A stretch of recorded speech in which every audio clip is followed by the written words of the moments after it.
start. Learned counsel appearing for the husband submitted that the mental disorder in a spouse is a condition which makes him her both unfit for marriage as also for the procreation of children, and therefore if any one of the two conditions exists, it should furnish a good ground for seeking a decree of nullity to marriage. Stop.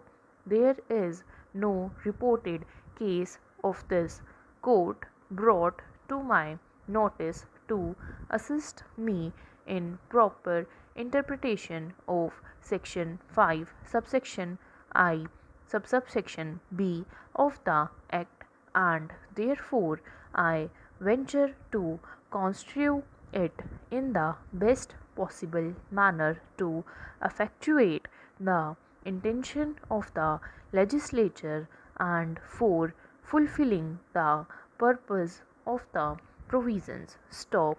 I have to keep in mind that marriage laws under amendment close Act 66 of 1976 has introduced far reaching changes in the original Act of 1955, and the provisions regulating the relationship of marriage between the Hindus has been to a very large extent liberalized, keeping in view the recent modern trends on the subject all over the world. Stop. The orthodox concept of unbreakable marriage tie between two Hindus based on sanskar has to a very large extent modulated because it resulted sometimes in extreme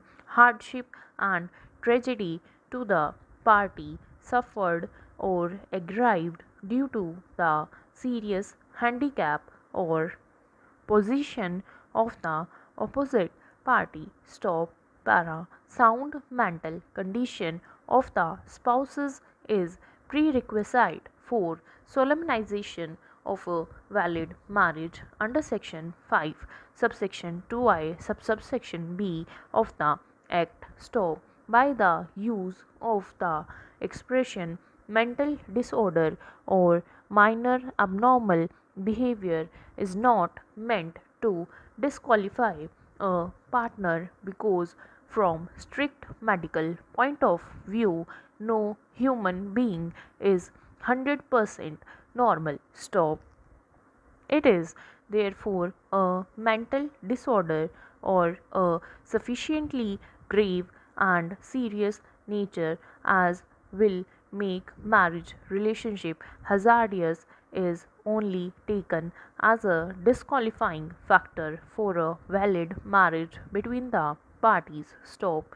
The expression mental disorder has not been defined in section 5 of the Act, but aid can be taken of the provisions of section 13 subsection 1 subsection 2I read with explanation A of the Act, which provides for mental disorders to specified types as good grounds for a decree of divorce. Stop.